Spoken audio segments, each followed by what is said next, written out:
All right. There it goes. We are good. Are you doing the same dance? Do it.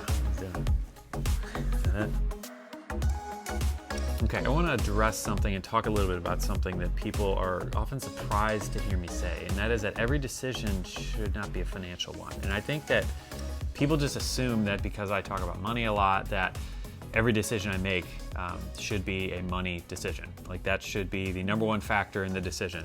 You know, should we go on vacation? Depends on how much it costs. Should we do this? It depends on how much it costs. And I just don't think that's the proper way to live life. I think there are a lot of lenses through which we should make decisions, and the financial one is just one of them. You know, this is gonna be different for every person. You know, everybody's gonna do this a little bit different. Everybody's gonna make different financial decisions and regular decisions, you know, because we all have different values that we try to, that we wanna live our lives by and that we wanna guide, and, you know, and that's all fine. One of the obvious things I think here is health, right? Yes, very obvious. You know, so If you need to go in an ambulance to get yourself some yeah. care, then go in an ambulance. Yeah, it's and when- expensive, but it doesn't matter, right? When our son Alden was having breathing problems and like having trouble breathing because something had happened, you know, we needed to go to the ER. And if someone is in that situation where you need to go to the emergency room, and if you are calling around to a dozen hospitals to see which one is cheaper, and like for the ER visit, like it's probably a little bit out of balance. Like, you know, it's just one of those things. It's an emergency. You deal with the financial consequences later. You don't, that's not a financial decision. So that's kind of like a big obvious one. But another one for us, I mean, was the house. Like I wanted to get our house paid off because I believe the Bible says the borrower is slave to the lender. And that's how I felt when I was in debt and getting rid of that. But, you know, for you, there was a peace aspect that came to not having that mortgage. Right? Absolutely. I mean, and that's worth something, right?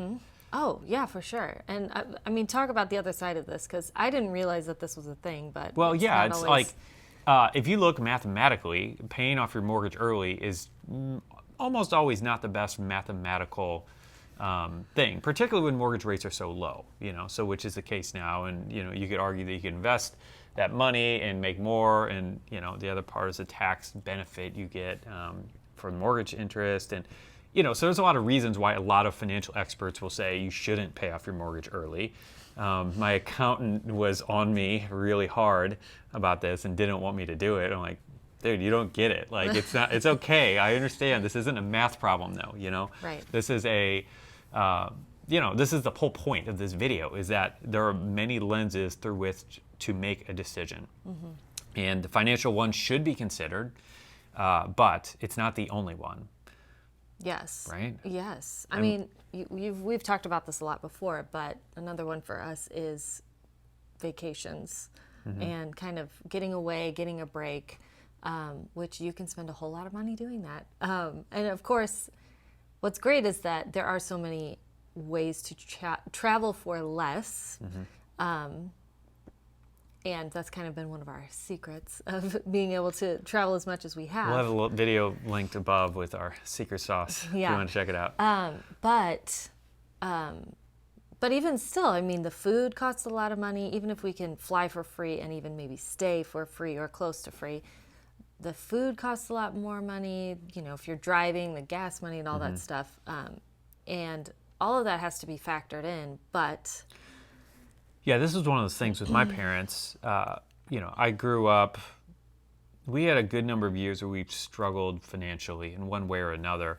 And my parents, we never went on any super fancy vacations, but they made sure that we got a few vacations. And even in some of those really tough financial years, and that was a major blessing to me. Like, we created some memories on those vacations that are priceless. And the financial struggle came and went, but some of those memories and some of those times we had together were really, really valuable. And, you know, and you can't get that time back. And so this isn't a license to, if you're in financial trouble, to just go crazy and spend money like crazy. Right. But the point is that sometimes there are other factors at play here. And, you know, and who I'm speaking to with this video, like, I'm the saver, she's a spender. You know, most couples, it's like you have one or the other.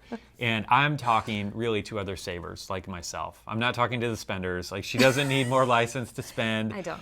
And so if you're the spender, this isn't for you. It's really for the saver in your couple, in your marriage.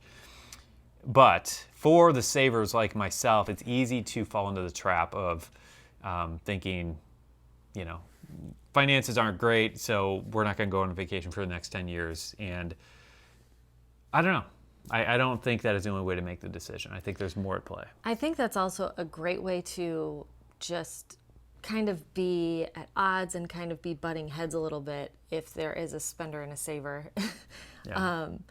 Where I could tend to feel like, you never let me do anything, when really I think we both feel like our needs are being met by making not every decision just solely about the financial aspect. Yeah, for sure. Yeah, and I think that's part of the give and take where, one of the things I remember Dave Ramsey saying with building a budget with your spouse is let your spouse change something. So saver or money nerd, whatever, you create the budget, give it to your spouse and say, change something. You have to change something. We're not going to use this until you change something. And the reason is that you have to have ownership. You have to feel like you're contributing and that you're part of this. And that it's my decision too. Yeah. Right. Yeah, and it's not me just telling you what to do, I think another area where we did this that really helped us is when we were paying off debt, we we took a minute to go celebrate the small victories. So when we got our smallest, I think we might have done the debt snowball, did we? We got Basically. the first credit card paid off, and we went to a nice dinner, a fancy dinner. Yeah, and it'd be easy for someone like me to say, well, no, that's a whole bunch of money. We could make a whole bunch of progress on the next credit card. But it was a I reward. knew that we needed to have some milestones. We needed to have some celebrations, to keep us motivated, and especially her, to just be like, let's celebrate the victory where we come, and I've been doing more on the Enneagram. I'm an Enneagram 3 for anybody who's curious. And for people like us, it's really easy to just always keep our head down and just keep running ahead to the next thing, and always reaching for the next goal and not taking any time to sit back and celebrate and the accomplishments that have been made. And so, anyway. That really helped me because it was really fun it was like, ooh, we're going to spend a little bit more than we normally did. I don't think we went crazy. We still were pretty smart about how we did things. We split a lot of meals. Do you remember that? We'd always split meals. Two skinny people splitting meals at restaurants. But it was like, oh, we got to order our own entree. I don't think we did appetizers or, we still were drinking water and all that stuff. We made a lot of sacrifices to get our debt paid off. What was beautiful about it is I felt like we lived really nice. And so we still got to go out to eat. We split meals, which is kind of funny, but we got to go out to nicer restaurants because we split meals. Yeah, and so, we probably paid what we'd pay at a fast food restaurant, at a nicer restaurant by doing that. And it's just one of many, many things that we've done. We've gone into that in many other videos, but anyway. Yeah. So anyway, that was really, I think, fun. And I think that creates memories too, where it's like you see this goal. And I think that would be fun to do with kids, where it's like you have this goal, you see it, and then you get the reward and showing them, what that reward looks like. And yeah, for sure. All right, so just summing all this up for the savers out there, I just want to collectively invite us all to loosen up a little bit when we're a little bit uptight about some stuff, and try to think about the other factors that should be involved in any given decision. Not every decision should be 100% about the finances. So just a reminder for anybody struggling with that. And maybe in the next video, we will go after the spenders and we will address some of their needs. We'll see. Some of our needs or some of what we should be doing better. I don't know, something. But anyway, if you liked this, definitely hit that like button down below. That would be a blessing, and it would let us know that you like it. That'd be great. And if you want to subscribe, hit the subscribe button and hit the bell so you can hear from us as we create more stuff. And that is all we have for today. So be a blessing, be blessed, and we will see you next time. Adios. Bye.